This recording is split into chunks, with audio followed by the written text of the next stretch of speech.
नमस्कार मित्रों, स्वागत है आप सभी का एक बार फिर से डेली न्यूज़ विद अनुराग पर। तो मैं हूं अनुराग वर्मा, सभी का स्वागत करता हूं। और आप सभी से एक रिक्वेस्ट है कि अगर आप लोग चैनल पर नए हैं तो चैनल को ज़रूर सब्सक्राइब करके हमें सपोर्ट करें और बेल आइकन को भी साथ में दबा लें ताकि आने वाली सारी खबरें की नोटिफिकेशन आप तक सबसे पहले पहुँचें। और आज जानते हैं, आज है 26 दिसंबर, आज वीर बाल दिवस है। तो चलिए फटाफट खबरों का रुख करते हैं। खबर है उधर कजाकिस्तान के अक्ताऊ शहर में एक विमान दुर्घटना में 30 से ज़्यादा लोगों की मौत हो गई, जबकि 32 से ज़्यादा लोग घायल हो गए हैं। विमान अजरबैजान एयरलाइंस का था, बाकू से ग्रोनजी रूस जा रहा था। विमान में कुल 62 यात्री और 5 चालक दल के सदस्य थे। प्रारंभिक रिपोर्ट्स के मुताबिक विमान से पक्षियों के झुंड के टकराने के कारण पायलट को आपातकालीन लैंडिंग का फैसला लेना पड़ा। इसी की कोशिश के दौरान यह हादसा हुआ, जिसमें 39 लोगों की मौत हो गई। चंदौसी के लक्ष्मणगंज मुस्लिम बाहुल्य क्षेत्र में जमींदोज हो चुकी बावड़ी की खुदाई चौथे दिन रंग लाई है। मिट्टी में छिपे कमरे और सीढ़ियां साफ नजर आने लगी हैं। बुलडोजर की जगह अब फावड़ों से मिट्टी हटाई जा रही है। उम्मीद है कि एक हफ्ते में पूरी बावड़ी सामने आ जाएगी। जिला प्रशासन अवैध निर्माण हटाने की बात कह रहा है। पाकिस्तानी सेना ने आज एक अभियान के दौरान टीटीपी के 13 आतंकवादियों को मार गिराया। इस अभियान में भारी मात्रा में हथियार और गोला बारूद बरामद हुआ। यह कार्रवाई उस हमले के बाद की गई थी जिसमें 16 सैनिक मारे गए थे। असम के कोकराझार में एक आतंकवादी संगठन के स्लीपर सेल के संदिग्ध गुर्गों को गिरफ्तार कर लिया गया है। उनसे भारी मात्रा में हथियार बरामद हुए। वहीं मणिपुर में इम्फाल घाटी के एक गांव में 2 हथियारबंद समूहों के बीच मुठभेड़ हुई। वाराणसी में युवती से दुष्कर्म का मामला सामने आया है। युवती अपने घर वालों से नाराज होकर निकली थी। रास्ते में एक मजदूर मदद के बहाने उसे अपने कमरे पर ले गया और हैवानियत की। युवती के चीखने चिल्लाने पर आस पड़ोस के लोगों ने पुलिस को सूचना दे दी। पुलिस ने पीड़िता के बयान के आधार पर आरोपित कल्लू और उसके 3 अज्ञात दोस्तों के खिलाफ केस दर्ज कर लिया है। पूर्व प्रधानमंत्री अटल बिहारी वाजपेयी की जन्म शताब्दी पर बुधवार को भाजपा अध्यक्ष जेपी नड्डा के आवास पर राष्ट्रीय जनतांत्रिक गठबंधन एनडीए के नेताओं की अहम बैठक हुई। बैठक में केंद्रीय गृह मंत्री अमित शाह, तेलुगु देशम पार्टी टीडीपी अध्यक्ष चंद्रबाबू नायडू, जेडीयू से केंद्रीय मंत्री राजीव रंजन सिंह, अपना दल एस की अध्यक्ष अनुप्रिया पटेल और जेडीएस नेता एचडी कुमारस्वामी मौजूद रहे। दिल्ली पुलिस ने एक ऐसे गिरोह का भंडाफोड़ किया है जो बांग्लादेशी नागरिकों को फर्जी दस्तावेजों के जरिए भारतीय पहचान पत्र मुहैया कराता था। इस गिरोह का सरगना बांग्लादेश का रहने वाला है और वह पहले संगम विहार में मारे गए बांग्लादेशी नागरिक सेंटू शेख उर्फ राजा के जरिए बांग्लादेशी नागरिकों के नाम के फर्जी आधार कार्ड बनवाकर अपने व्हाट्सएप पर मंगवा लेता था। उत्तराखंड के ओली और चोपता में बर्फबारी ने पर्यटकों को रोमांचित कर दिया है। ओली में 2000 से अधिक और चोपता में 4000 के आसपास पर्यटक पहुंचे हैं।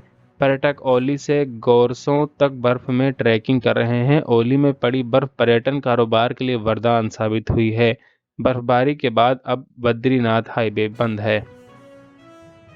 प्रयागराज एयरपोर्ट पर पहली बार 24 घंटे विमानों का आवागमन होगा। एटीसी ने महाकुंभ के दौरान नाइट फ्लाइट्स को मंजूरी दे दी है। 23 से अधिक शहरों के लिए विमानों का संचालन होगा। स्पाइस जेट, इंडिगो एलायंस और आकाशा एयर ने अपनी फ्लाइट शेड्यूल जारी कर दी है। महाकुंभ के दौरान 23 से अधिक शहरों के लिए विमानों का संचालन होना है।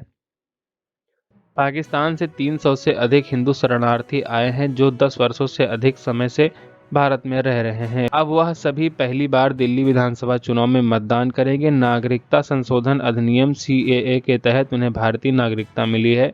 इन मतदाताओं में मतदान को लेकर काफी उत्साह भी देखा जा रहा है।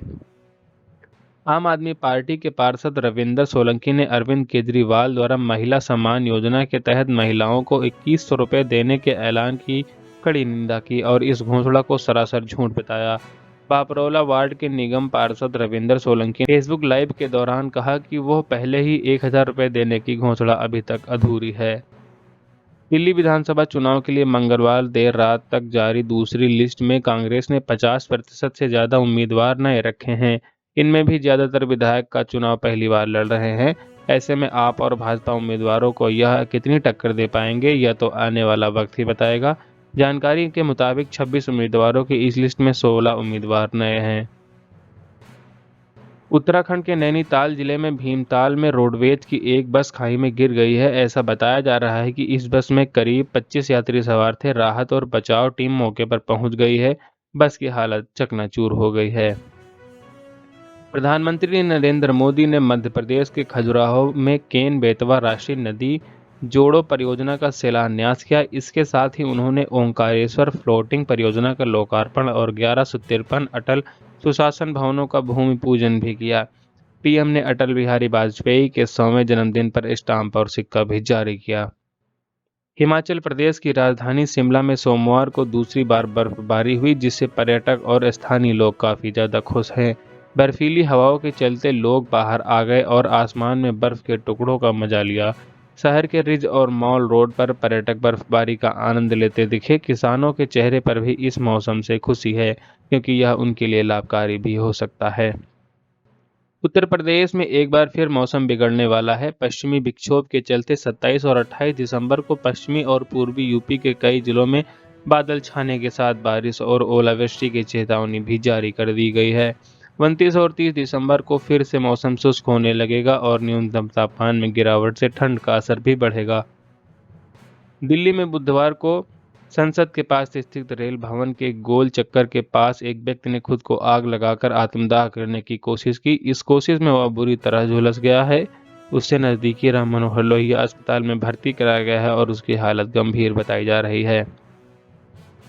राजधानी दिल्ली में हल्की बारिश ने ठंड बढ़ा दी है, जिससे प्रदूषण में कुछ राहत तो मिली, लेकिन सुबह की शुरुआत कोहरे के साथ हुई। दिल्ली और इसके आसपास के इलाकों में क्रिसमस पर कोहरा छाया रहा, जिससे दृश्यता भी कम हो गई। इसका असर कुछ उड़ानों पर भी देखने को मिल रहा है।